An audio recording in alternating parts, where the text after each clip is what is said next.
differs from lot else in South Asia and in many parts of the world. So without further ado, let me start to present the paper. Historian Prathama Banerjee, in a poignant review of a possible field of Adivasi studies, has mentioned that there is a crucial difference between what defines the political for Dalits and what defines the political for Adivasis. To put it simply, Banerjee writes, the Dalit articulation of democracy in 20th century India has been through the question of representation, while the Adivasi articulation of democracy has been through the question of autonomy. Unfortunately, however, as Banerjee points out, there has been very little reflection on what such autonomy might mean in a theory of democracy. Further elaborating on what the question of autonomy entails, she writes, I quote, "The tribal demand for autonomy brings to the fore the land question.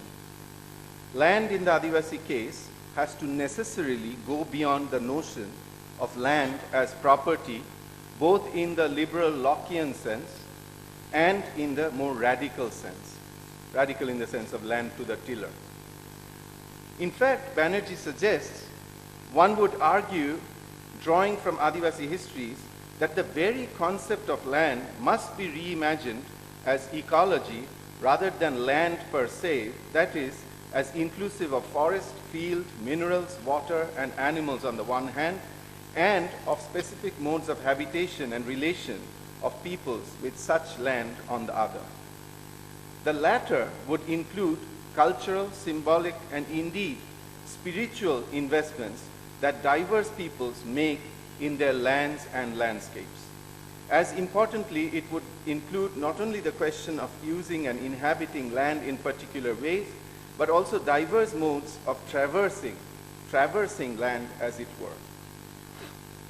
Thus, especially with regard to tribes and pastoralists, the issues of free and unfree migration, mobile cultivation such as jhum, crossing of borders, return and loss importantly constitute the land question as simultaneously a territorial question. While these have become fairly well-developed themes in the writings on indigeneity, land and the futures of democracy in Australia or Latin America and in worldwide indigenous politics itself, it is true that the challenge of Adivasiness and its autonomy in the context of our democratic imagination are yet to be seriously explored. It is with this challenge in mind that I have tried to think through a couple of aspects of Adivasi practices of inhabitation of land. This could be called the Adivasi ecological imperative, but it necessarily takes us beyond some of the conventional analysis in which ecology is understood in both the sciences and the social sciences. Let me then get closer and into some details of what this may entail. My friend James's daughter, Sunita, lives in Delhi. Like the thousands of Adivasi young women who have moved in to do care work in domestic spaces of the new affluent enclaves of Indian cities, Sunita works as a maid in a wealthy household in Haz Khas. Unlike many of them, however, Sunita has largely been happy with her job and her employers. They trust me and have been very generous to me, she told me brightly when I first went to see her in Delhi. But what ails Sunita is a recurrent illness. She wakes up cold and shivering and then realizes that she cannot get up. Her body feels heavy like a stone, virtually immobile. Her father, James's sensitive face trembled a little as he told me this about his daughter. James and I were walking early in the morning towards the Karo River near James's house, some 1,200 long kilometers away from Delhi. We were up early that day because James was in a hurry. He had to get things ready before sitting down in the Ading, innermost room of a Munda house, to appease some unknown ancestral spirit or Haprom Bonga. This Bonga has to be appeased, James explained. Sunita has unknowingly offended him or her. We do not know how. But without the prayers and without feeding them, Sunita will not get better. It happens at least 2 to 3 times a year. Sunita's employers have taken her to several doctors. Tests had been done, but nothing shows up. What's certain, though, is that when afflicted, days will pass with her in that horrible state unless the hapram is propitiated inside her ancestral home, deep in a forest village in central India. One usually does not know what the affront or mistake was, but one certainly knows how to appease the bonga.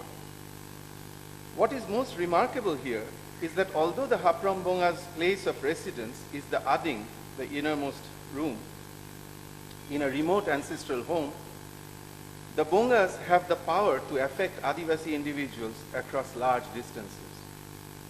The human vulnerability to something seemingly so local and located as the bonga is operational even when they are physically not in the same place. The place of home and the space of migrant work do not necessarily pose an opposition when looked at from the vulnerability of the humans to the sovereign force of the bonga earth beings.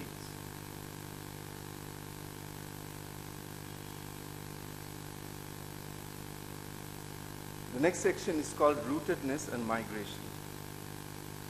The archives of the migratory and of the sedentary have generally been treated as separate, if not opposed ones. For Adivasis, migration has certainly been integral to their traditions and histories. From the end of the 18th century, Adivasis, both men and women,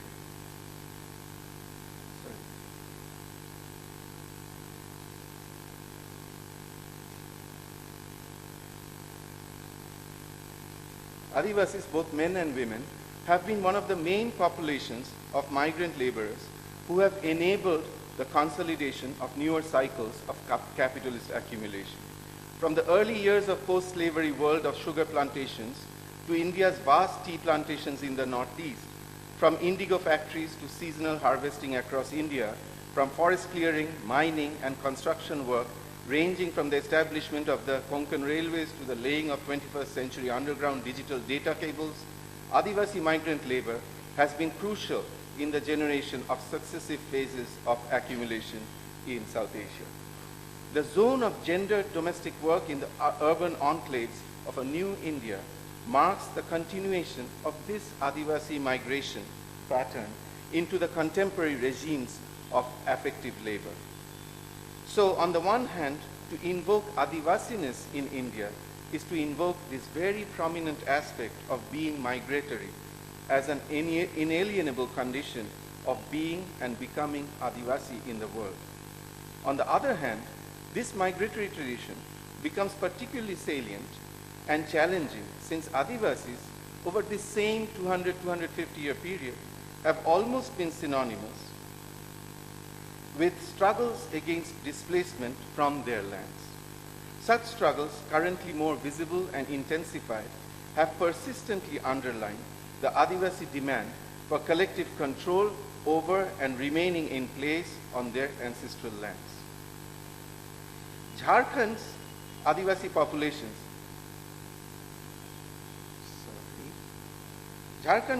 populations have been at the forefront of these land struggles. But this is true of most Adivasi areas. Quite apart from a mechanically modernist, colonial but nationalist,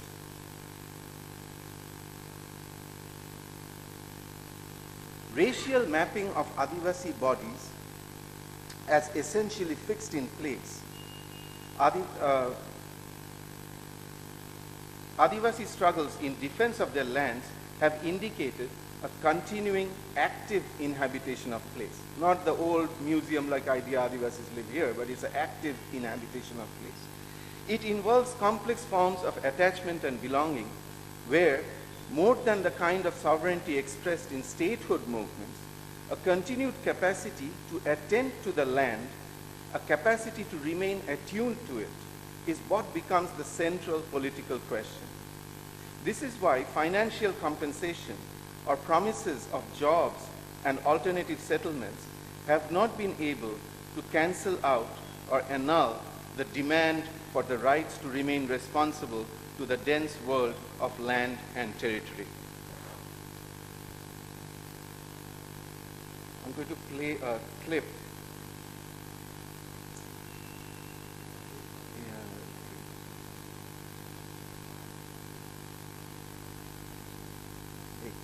No, not that's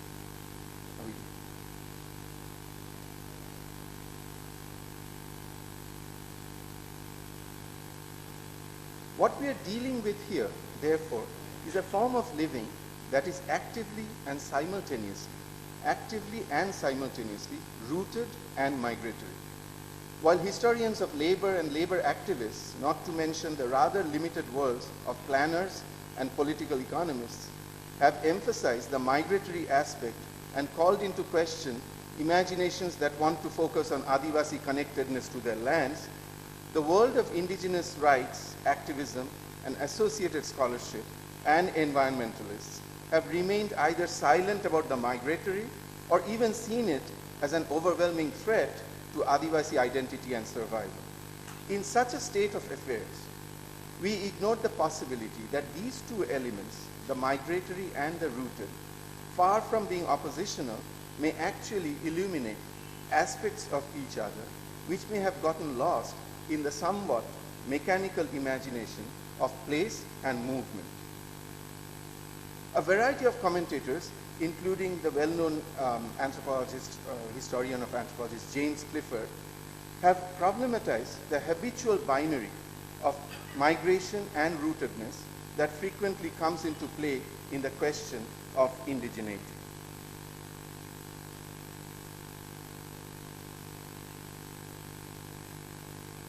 Roots, R-O-U-T-E-S, roots, and roots, R-O-O-T-S, Clifford has convincingly argued, are both authentically part of the indigenous experience, both in survival and as newer emergences.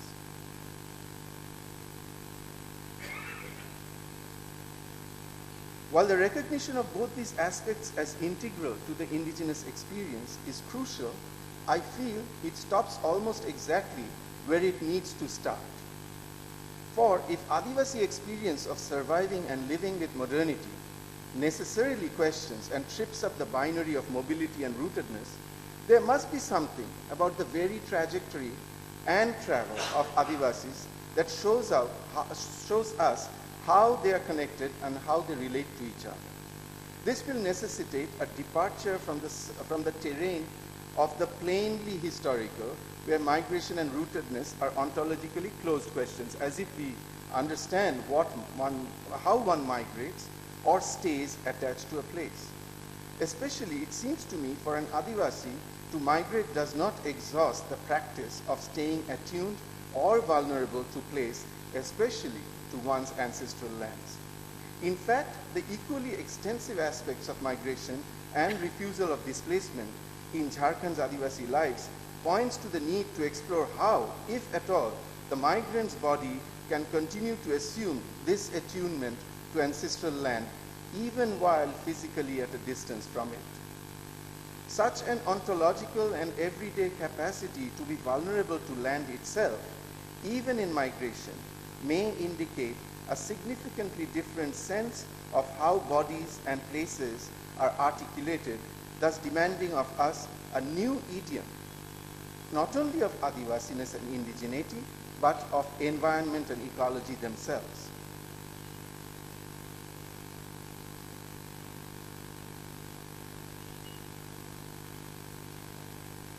The next section is called Bongas and the Affect of Land.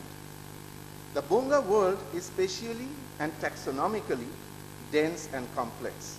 Those of you who are anthropologists and work in Adivasi areas are quite familiar with it. Not only are there the ancestral ones who you worship in the house, but the entire Munda landscape is an unfolding map of different classes of Bongas who are both specifically emplaced and yet highly capable of affecting the human body at very distant points.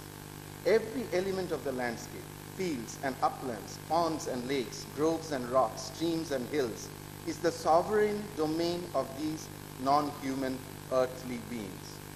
The Mundas are consistently vulnerable and obligated to these sovereigns without being subjected to them or even being in physical proximity. A stomach ache, a rustle of leaves, a faint shadow of a passing form, a muffled cough at the edge of your courtyard late in the summer afternoon, all such sensory fragments are indexical visitations of the human by this world of Bongas.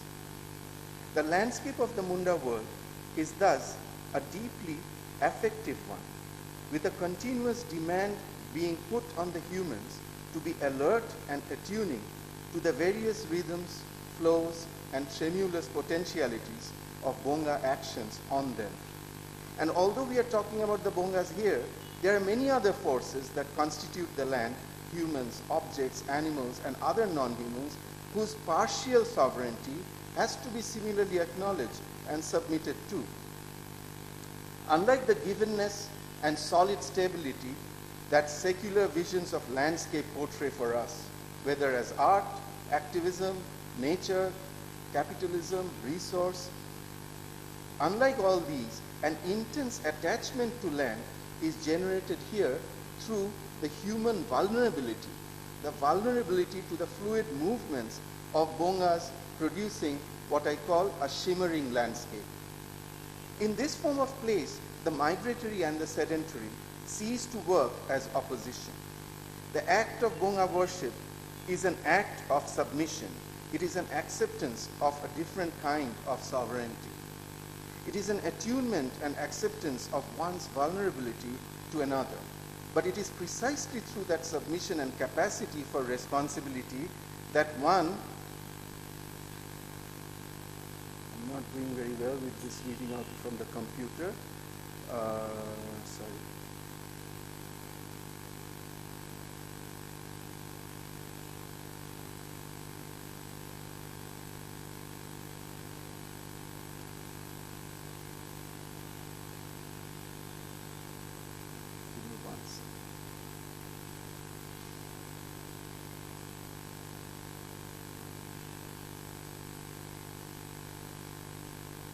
But it is precisely through the submission and capacity for responsibility that one develops the right to worship.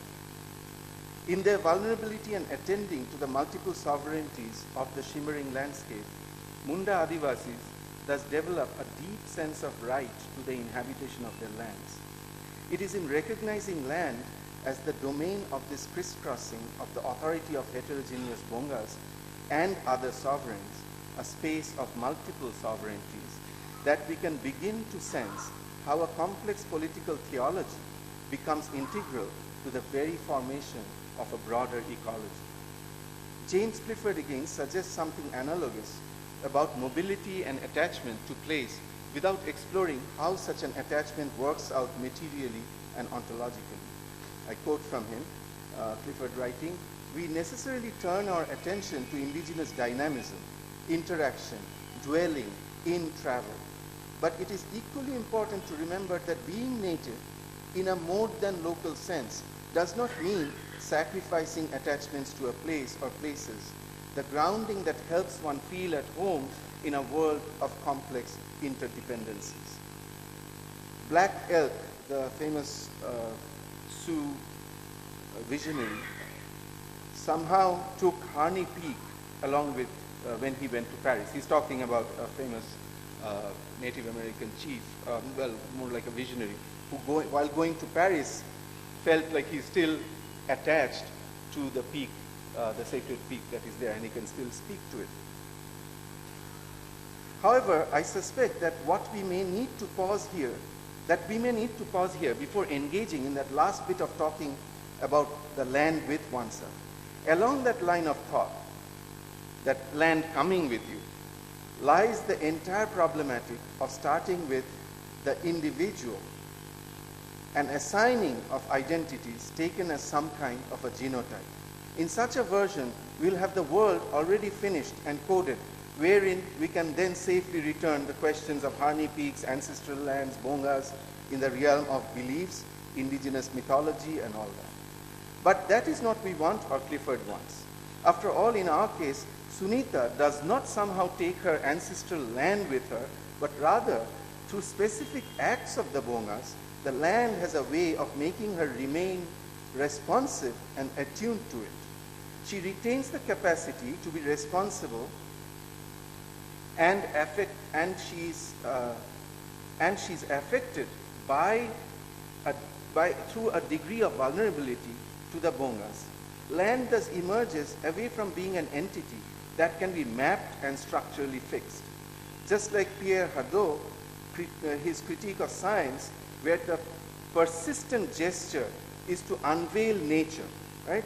This is Hadot's critique of science, where science's whole history has been driven by this imperative of unveiling nature. Nature is a hidden thing and we have to unveil it. And Hadot writes, and make nature yield her yield her secrets, right? Thus ensuring limitless destruction. That idea that nature is this hidden thing and science is continually going to unveil, that's also the path of continuous, relentless exploitation of nature, a limitless destruction, but it is also gives little by way of understanding how the world unfolds and actually comes to be. We also need to steer clear of any possible falling back into the language of identity via the supposed solidity of territory and land in Adivasi worlds. Rather, the promise that land and indigeneity seem to hold here is to alert us to a different way of being, where our vulnerabilities to the sovereignty of various forms are also a way of aligning and being part of continuous emergences as opposed to a fixed idea of land. Tim Ingold would put it this way, that it would be more like what it means, the difference, Tim Ingold is an anthropologist, what he means the difference is the difference between inhabiting the world as opposed to occupying it, right? Inhabiting as opposed to occupying. The sacredness of land here derives not from a given religious code, but rather from the ability to compose, replicate, and assemble a world in an active capacity of openness to multiple forces or the capacity of being vulnerable to another. It is this no wonder that the recognition of Adivasi, it is because of this no wonder that the recognition of Adivasi religion becomes an aporia in the secular world of multi-religious states like India. A sacred that cannot be easily coded or monumentalized, that only live through the shimmering landscape, demanding continuous shifting, openness and changes with the land, and that only live through the shimmering, landscape, demanding attunement to its emergences as multiple sovereignties, is not easily abstracted. This not only disqualifies Adivasi religions as religion in an Indian secularism. I don't mean to hear the fight between secularism, pseudo-secularists. I mean broadly, I'm including even the ones who will accuse secularists as pseudo-secularists as secularists in that way, but poses complex problems for strategies of compensation in the context of displacement from the ancestral lands and sacred sites. The bongas may be extremely mobile, but they are not easily transferred to new settlements created under corporate and state notions of land, space, and settlement of territory. Let us listen to one of the greatest Adivasi grassroots leaders of our times, Soma Munda, who is speaking here generally of the Indian modernity's disregard for Adivasi religion. It is a religion deeply embedded in the land, in the territory.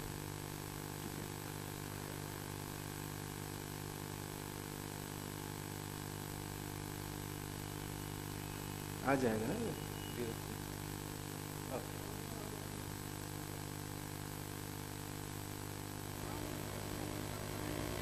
धर्म नहीं है क्या? सारनाथ शासन में पूजा करने का उसको अधिकार नहीं है? तो सरकार क्यों नहीं कानून बनाती है कि हिंदुस्तान में सिर्फ एक ही भारत देश एक निरपेक्ष धर्म निरपेक्ष राज्य है। तो धर्म निरपेक्ष अगर करता है तो क्या मुंडा धर्म नहीं है? क्या सरना शासन में पूजा करने का उसको अधिकार नहीं है? तो सरकार क्यों नहीं कानून बनाती है कि हिंदू धर्म रहेगा, चाहे हिंदू ही धर्म रहेगा, चाहे मुस्लिम ही धर्म रहेगा, चाहे ईसाई ही धर्म रहेगा? तो ऐसा क्यों उन्होंने संविधान में इस तरह का राइट दिया है? तो इसलिए हमारे पास आक्रोश है कि हमारे धर्म को कई उखाड़ने के लिए कोशिश कराए। हमारा संबंध है धर्म से, जमीन से, सरना से, शासन से है, तो कहे हमारा सरना उठाएगा। इसलिए हमारे में आक्रोश है।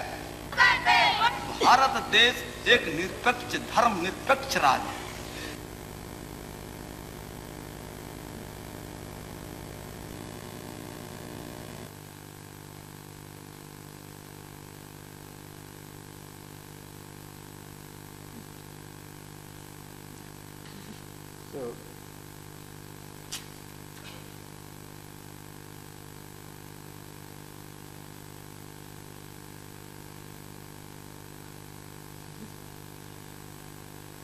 So Sunita's attachment and attunement to ancestral land cannot be sensed or derived by assuming a belonging based on a physical proximity. Or this is a Cartesian relationship to place taken as an enclosure. Rather, in this case, her attachment is a function of a movement of Bonga spirits who act like a medium through which land and people travel attuned to each other. If we take the question of Adivasi or indigenous demand for rights over their lands, we are thus most directly faced with the problem of defining the nature of Adivasi belonging to the land. It is therefore understandable that liberal and critical thought has been overly nervous about paying too much attention to questions of land and belonging. The archive of modernity yields a chain of catastrophe in the connecting of land, belonging, and identity. Nationalism and Nazism are its most general and particular forms. The fear is about an essentializing of roots and spatial fixing of human identities, as we have in contemporary India or in Israel.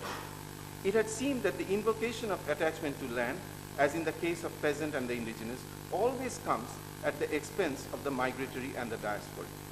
Culture, as anthropologists used to say, was sitting too much in place.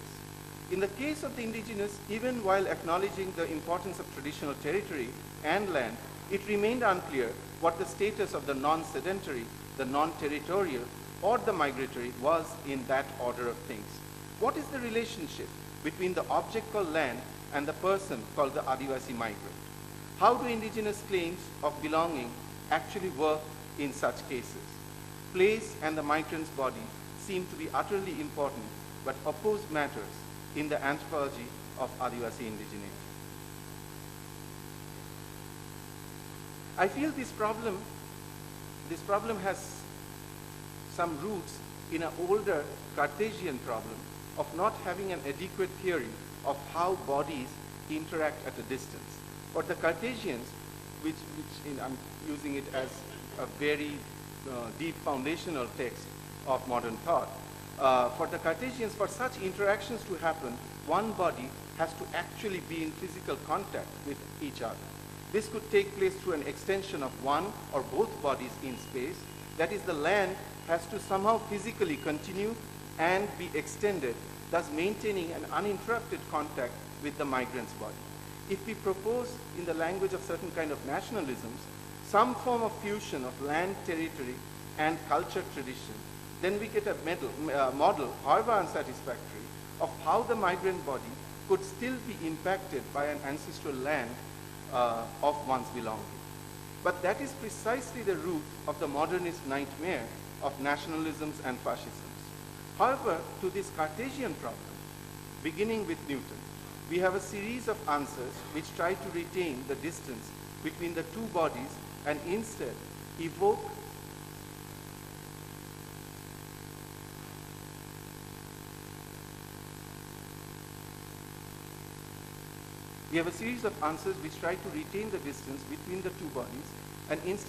a new factor to explain the continuing possibility of impact of one body on another. For Newton, there was the question of what he called a milieu.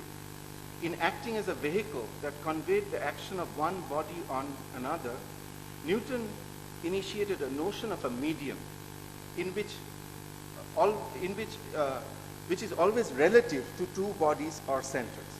This relative medium is what Newton called a milieu. This is the beginning of a complex journey of milieu as a theory of affect across distant bodies. To return to the question of land, attachment, and Adivasi person, we see now that some kind of a theory of milieu would allow us to circumvent the Cartesian problems which deeply underlines our ideas of legal and national notions of land. If the object of Adivasi land has to have any effective power over the Adivasi person, something or somehow there has to be a medium or milieu through which this can take place. In invoking the sovereignty of the Bongas, I have introduced the notion of a non-human milieu, which acts as a continuous intermediary between distinct bodies of the Adivasi person and the land or landscape. It is because of this mediation that we can actually talk about an intense affective attachment to land of both resident and migratory Adivasi bodies without it getting reduced to a language of national essence carried seamlessly in the body of the migrant laborer.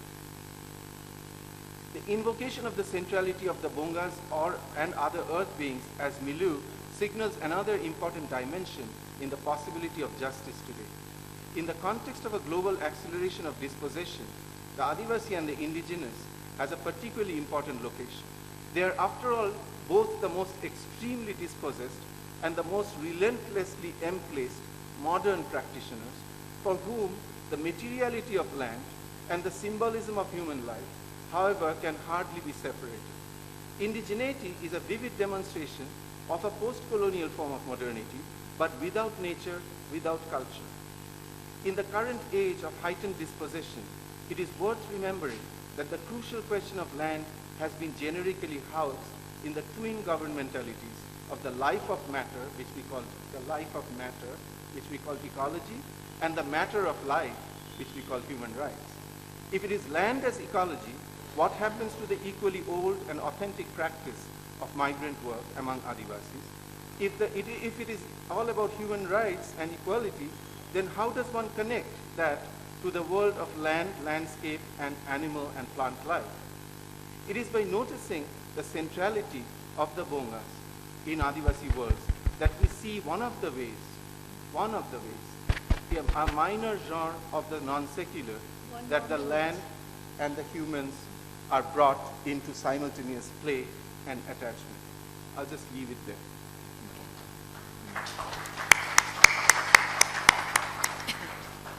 Thank you very much for opening new question for this assembly. I will put first one question before taking it. It's the simultaneity and relationship between land, human, and person. I have one question. Vulnerabilities of men and women is sometimes different. The vulnerabilities of men and women being different. Is this relationship experienced differently? And I think we take several questions. Okay. And this gentleman here.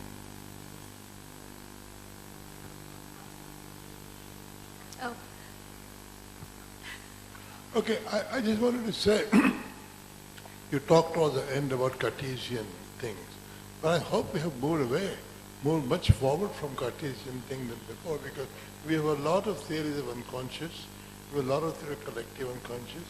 There's been work done in Australia on Aborigine sort of consciousness.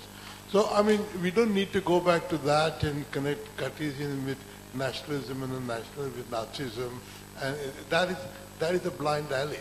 I think we really ought to think much more creatively about what is available in the social sciences and in medicine about these sorts of influence. So, this gentleman with glasses over there, yes.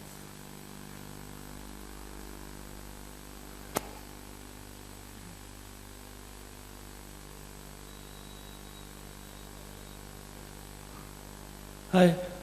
Thank you, Kaushik, for your paper. I think I need to read it in writing to get it, to grasp the arguments completely. But if I have got you right, I like the way you are trying to bring in the migratory body and this and the impulse to have a sedentarized rootedness together. And I think this is very important. But I was also thinking that while doing this, Bonga's sovereignty is invoked in the moment of crisis when Sunita is not feeling well. Or is it an everyday practice? So I'm trying, in the non-episodic moments, what is it? Is it the same kind of the sovereignty which is invoked, or something else would happen? Just the lady behind Alpa. Thank you for a very interesting presentation. But, excuse me, I asked the lady behind Alpa. I'm very sorry. Just thank you, Kaushik. I really have learned from the talk. I wanted to ask you a question about where you left off. So you're introducing a notion of land which is deterritorialized.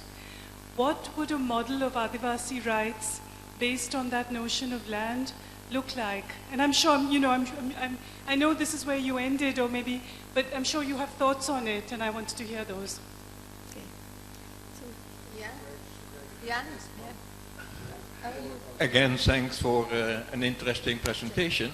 I would like to take the opposite side, how the reactions of Adivasis are translated in politics and policies. Until recently, what you have described was the loss of land, the loss of culture, the loss of identity, was basically answered by pointing out that a development process is going on. And the Adivasi should understand that what they lost was for the sake of their own development. It was shown as a kind of civilizing mission. The Jharkhand has changed. The resistance nowadays in the remaining tribal belt in India is considered to be, in political and policy terms, anti-national. And they are acting against the national interest. I think that is a very important change in the dialogue. And it is not only the tribals who are resisting their loss of identity, land and culture, it's also seen as a threat to the national interest. And it's not only the tribals who are accountable for what they are resisting, also the ones who are reporting on what are they trying to do are then blamed in the academic community of being anti-national. It's not only the shrinking within the tribal belt which should be discussed, it's also the shrinking of this kind of information in the academic workplace. Thank you. Do you want to reply? You have to take the microphone. Can you hear me through this, or yeah? Okay. Yeah. So I'll try to quickly answer this. These are very complicated and long things, but gender, yeah, absolutely very crucial, because what happens. I mean, just I'll illuminate one side of this question. What happens is the kind of land laws that historically are applied to Adivasi areas, which are very crucial ones. I mean, right now, as we know, in Jharkhand, they're being dismantled, so we are in very, very almost emergency situation. But at the same time, and this is, I'm talking about kind of in a more intellectual terms also, there are so many other processes in which land emerges, right, as an entity. So the land laws, what they have done is taken one particular aspect of a very patrilineal understanding of land as some kind of property, right? And they have attended to that. Whereas land, like including the Bongas, is a vastly different kind of process which has nothing to do with patrilineal necessarily. The landscape the landscape that we are talking about, these are all non-kin bongas, right? These have nothing to do. So, and oftentimes it's the women, right, who are accused of having for more relations with such bongas, right? And there's a suspicion always about that. So there are various different kinds of understandings and practices of land which are going on, but I think the very patriarchal, patrilineal form is the one which has been enshrined in law. There's a question. Yeah, about Cartesianism, I didn't mean to say Cartesianism as a way of answering this, but I was just trying to get at the point that certain ideas which come from the Cartesian idea of bodies, that remains very strong in the current forms of nationalist imaginations of land, etc. And precisely what you are saying, that there are the kind of imaginations that are coming out of Australian indigenous efforts to affect law in Latin America. That's the kind of direction that I'm trying to push this, right? So it is those are very much post-Cartesian, of course, but I don't think we have actually that situation in India in relation to Adivasis. Yeah, the question of bonga non-episodic. Yeah, that is the thing. I mean, I have highlighted this episodic manner, but that's what, including that clip that I was showing, what happens is this land, that shimmering land that I'm talking about, even in a non-episodic manner, right? It's sort of like if you are walking on the land. It's not that you are doing worship all the time, but you have to be extremely attentive, right? Who else is present there? And one of the most powerful forces present are the bongas, which are in a very everyday, non-episodic manner, right? Which is hard for us to understand, who have become, in some sense, receivers of a very political, economic idea of what land is. You know? So, and it is also quite different, as you could see in the clip, from, say, the Hindu idea of sacred landscape, right? Because the Hindu idea of sacred landscape is very monumental. You know, there's a particular deity, particular temple, and around that is the sacred space. This is not about any monumental space. It's everywhere, right? It's a inalienability of that land in some sense.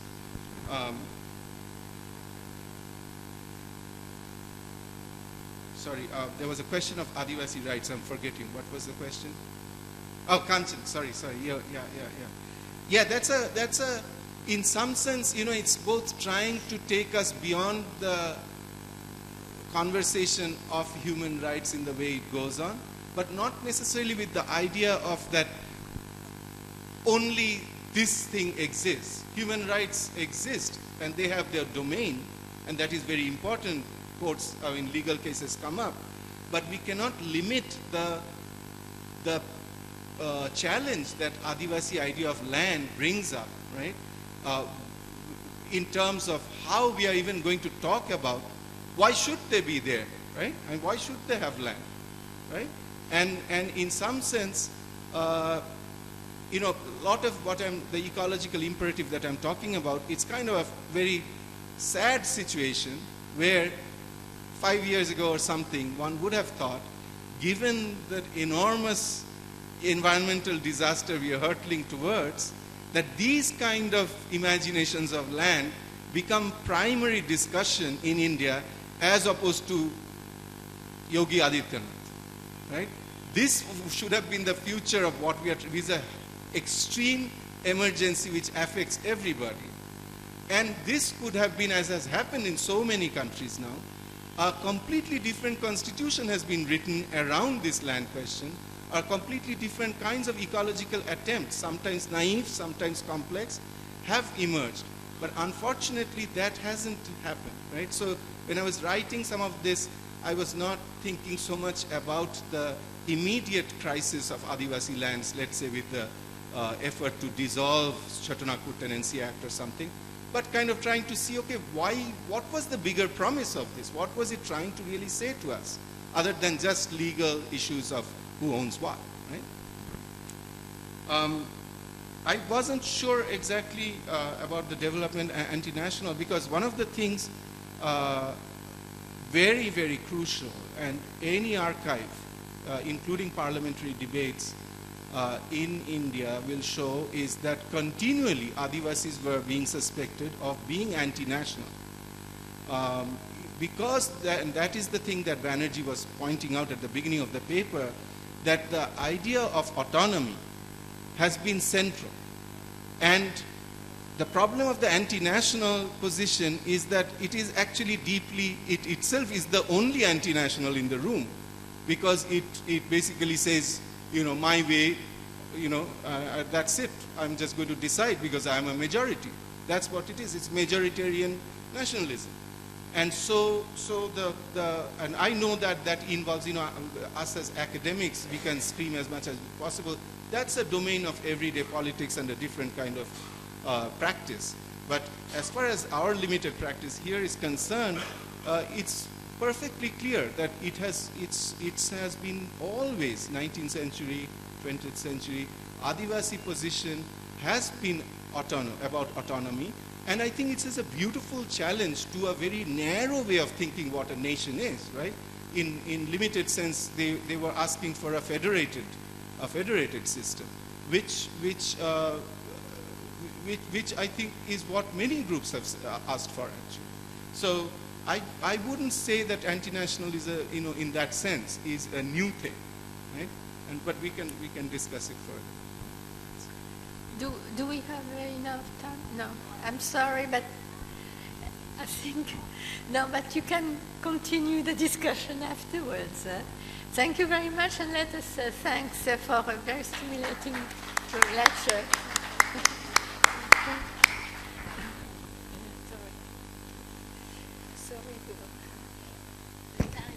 Thank you, Professor Ghosh. Thank you, our chairperson. We have two parallel technical sessions now. Social justice and governance challenges in Kautilya Hall, and political dynamics and development agenda in Nalanda Hall on the 5th floor. We will meet again in this hall after the technical sessions.